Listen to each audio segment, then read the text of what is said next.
on, y'all? Welcome back to another session. This is 109, where we're going to talk about the different muscle fiber types.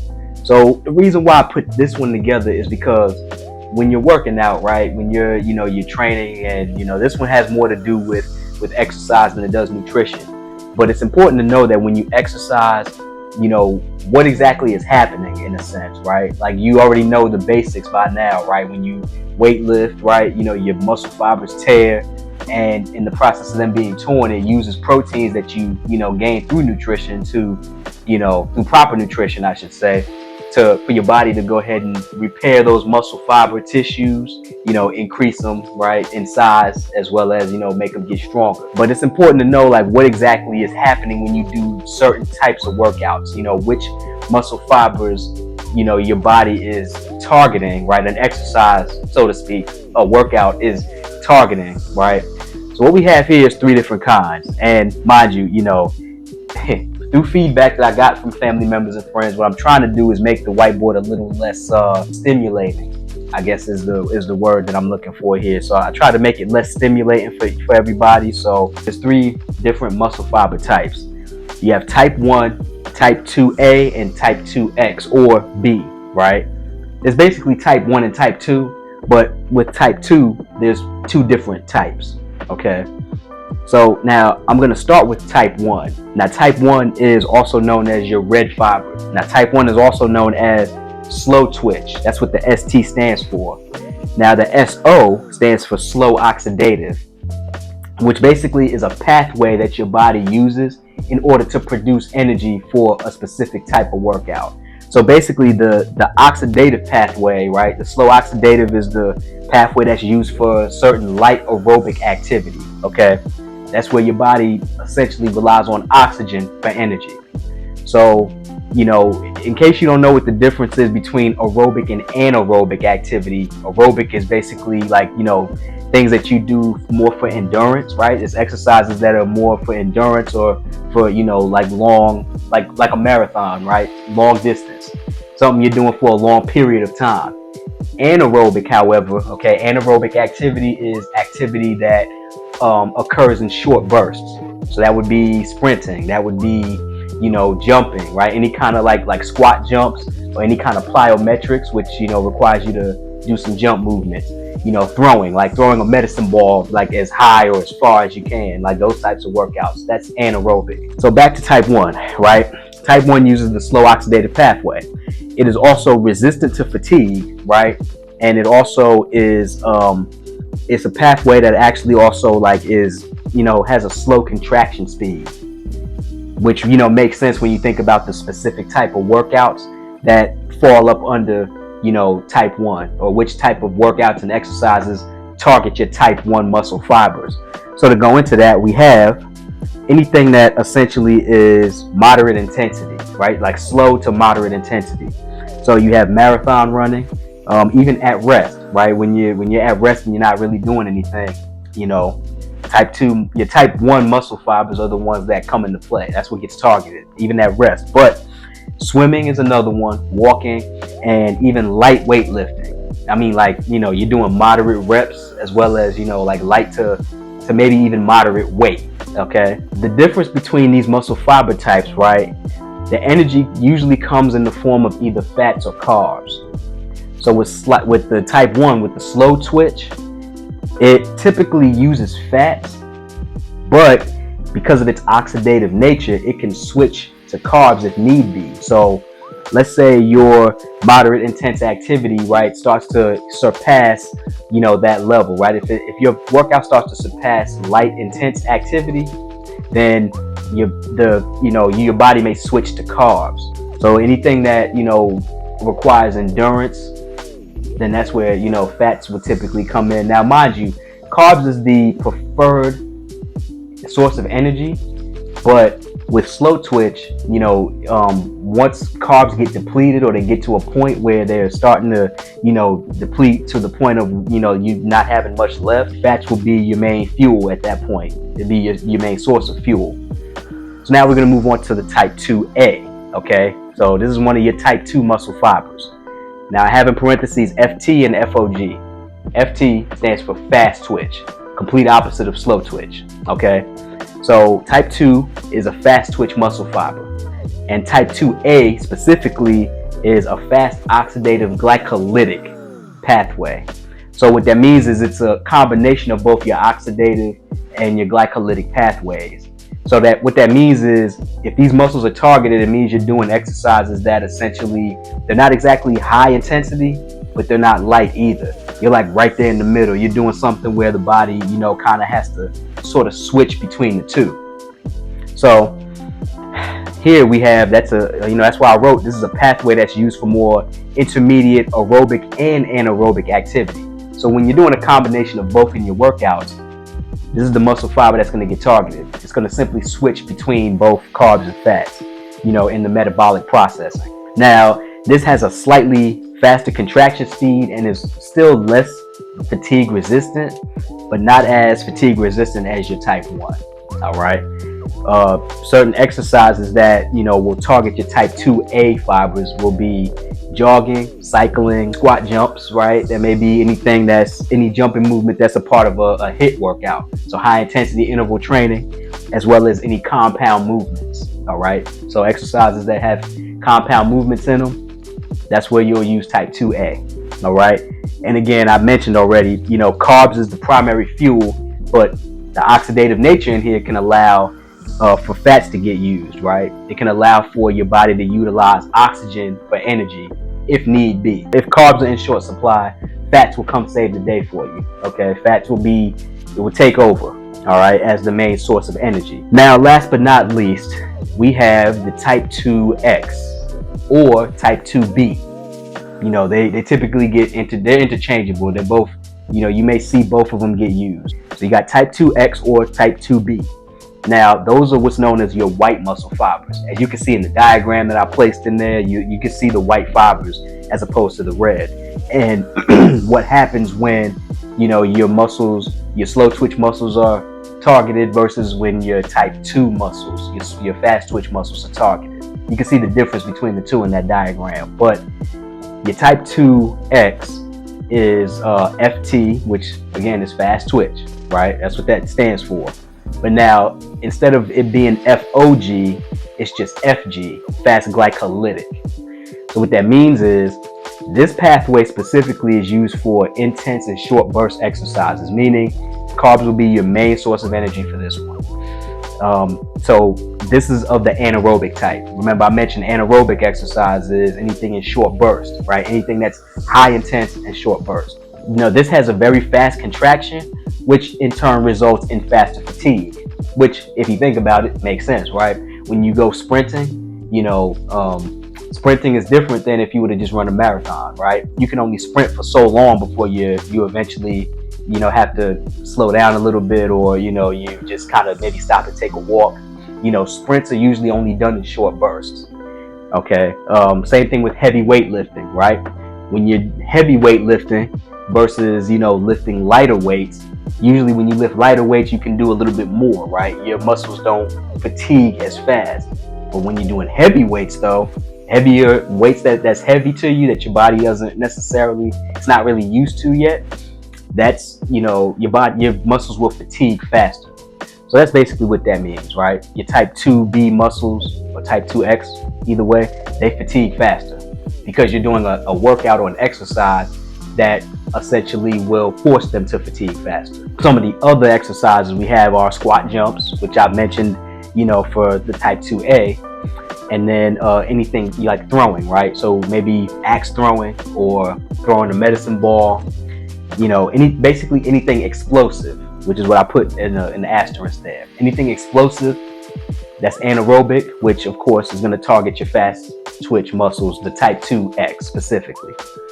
Now, with this one, I already kind of touched it, but carbs are the primary source, right? What happens is with the fast glycolytic muscle fiber, it will use the glycolysis method, which is basically, tearing into your glycogen stores and breaking those open in order to produce glucose. This is pretty much it, right? Even though this isn't really, protein specific, this is more fat and carb specific.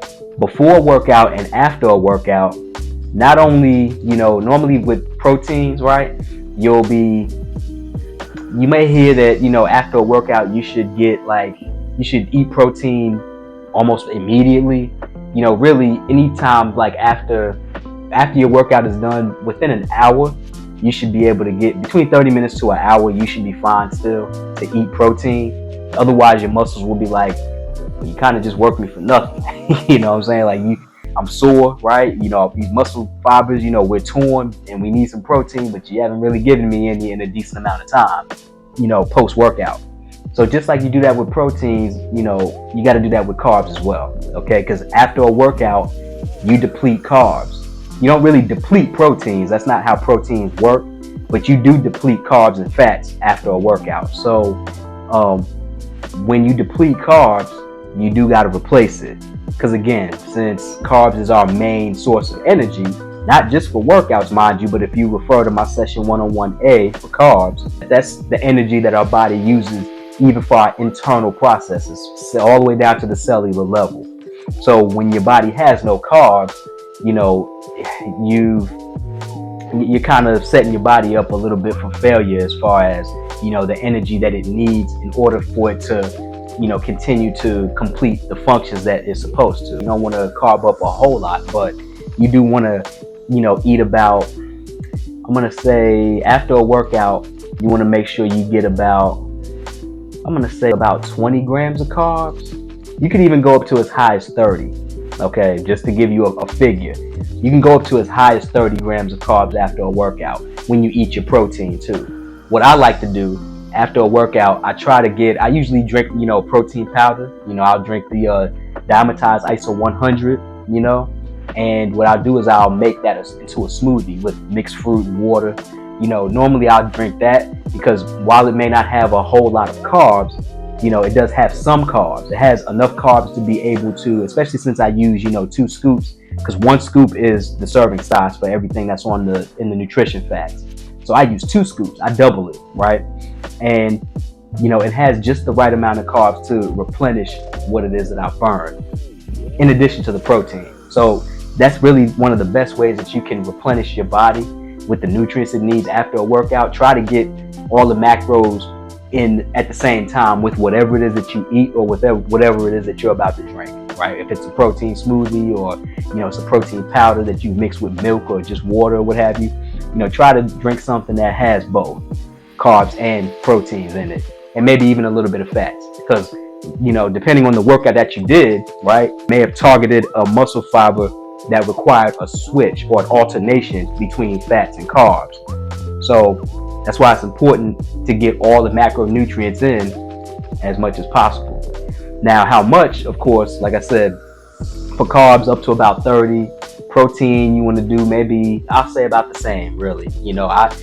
With the Diamatize ISO 100 that I drink, if I'm not mistaken, 1 serving is about 25 grams. So since I double up, I easily get about 50 grams of protein with that protein smoothie, with having the Diamatize ISO 100 mixed in it, after my workout. So I'm easily getting 50 grams right there. That takes care of, not the bulk of my protein for the day, but it takes care of a good amount. Because then I'll only have, like 100 and whatever left, depending on, my goals and what I'm doing at that moment, whether I'm muscle building, maintaining, or maybe I'm trying to get more lean, maybe I'm going for endurance. Just depends. But either way, no matter what it is that you do want to get protein and some carbs in, okay, and fats too, just a little bit of fat, depending on what you've done. Now that is pretty much it. Before I let y'all go, there are different factors that come into play, okay? There are genetic factors, and there's also, environmental factors. So to go over the genetics first, the genetic factors you may be looking at, like, maybe your genetic coding allows you to have more type 2 fibers than type 1, or vice versa. Maybe you got more type 1 than type 2. But training does come into play there, okay? So just because your genetic coding says you have more of a fiber type than the other, doesn't mean that you can't target the one that you have the least of. Okay, so with training, if you have less type 2, but you got, plenty of type A, or you got more type A, then doing, the type 2 muscle fiber activities, doing exercises and activities that's going to target your type 2 will help with that. The only thing about genetics is, some people have it easier and some people don't. Some people have an even mixture, and for the most part, everyone has about the same, type 1 and type 2 muscle fibers. Everyone's typically got around the same amount, but there are some that have more of maybe type 1 than type 2 or vice versa. Training does come into play with that, and genetics, can kind of essentially, for people who are like real built, genetics, you can always tell when you look at somebody, you can tell when genetics works in their favor versus not.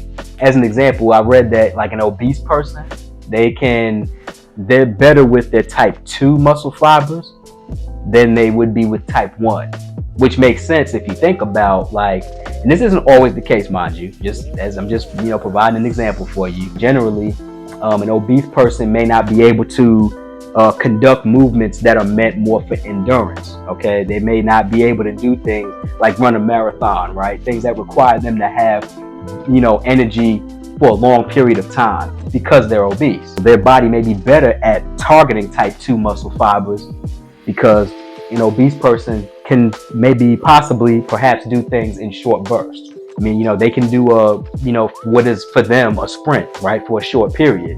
And that may allow them to, activate their type 2 muscle fibers more.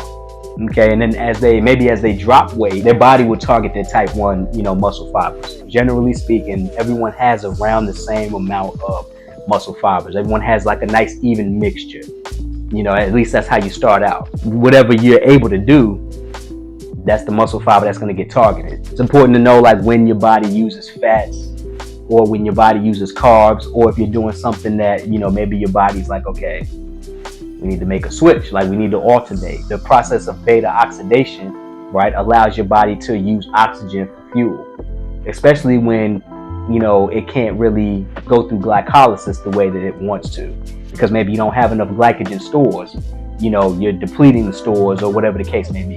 It's like another example I guess I can use is, and I'm using this example just because, like, when I had the flu for the past couple of weeks, one of the things that I, watched was my 600-pound life. That's a good example of what can happen when, you're so obese, right? If you ever notice, like Dr. Now, he'll put people on like a low calorie program, and it's for a reason. These patients, right, they're very, very heavy, right? They have a lot of fat on them. So, Dr. Now will put these guys on, and these girls too, just to be all inclusive. They'll put these patients on, he'll put them on like a 800 calorie diet or maybe 1,000 or what have you. The purpose is to have them eat less calories, and of course to exercise. But again, as I mentioned before, an obese person may be better with these. They may be better with the type 2 muscle fibers, because of them being obese. They may not be able to do things for a very long time. So like if you notice with my 600-pound life, if you ever watched any of those shows, you'll notice that like the people who are obese, they can get out, they try to go for a walk, and they can't walk for a long time.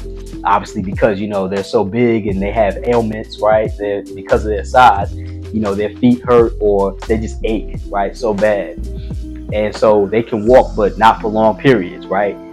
Things usually can only be done in short bursts, right? Maybe not even in an explosive manner. So they can't necessarily, not that they can't, but you hardly see them do things, that are meant for endurance, that are meant for, long periods. The doctor now has them on these low calorie, diets because, essentially your fat, when you force your body to, your body will utilize fats as a fuel source. When carbs deplete, fats become the main primary source. With obese people, eating less will essentially take care of not all of it, but it will take care of a good chunk of the fat, right? Because they're not getting in the carbs that they need, right? Dr. Now typically puts these patients on a low carb or even a no carb sometimes and a high protein diet. So them not getting the carbs means their body is forced to use fats, and it's going to use the fat that they have as an energy source. It's going to burn it, okay? And in addition, if they get out and do whatever it is they can, if they work with the trainers or they get up go walk or what have you, or just do little exercises with the little dumbbells they may have in their house or what have you, or with the bands and things like that, resistance bands. If they do all those things, they'll drop the weight. It made sense when I read it that obese people may be more likely to tap into their type 2, just because of what it is they're more likely to do as opposed to what they may struggle with. So with that is going to be all. I hope y'all enjoyed this video. Hope it was informative, that y'all got something from it. Feel free to give it a like, right? Give it a thumbs up, and subscribe if you feel inclined. Also hit that notification bell, so that you know when I drop a video. And of course, any comments, questions, or concerns, make sure you hit my comment section. I do check them. All right. So thank y'all again for tuning in. I really appreciate it. And I'm going to see y'all on the next one. Y'all take care.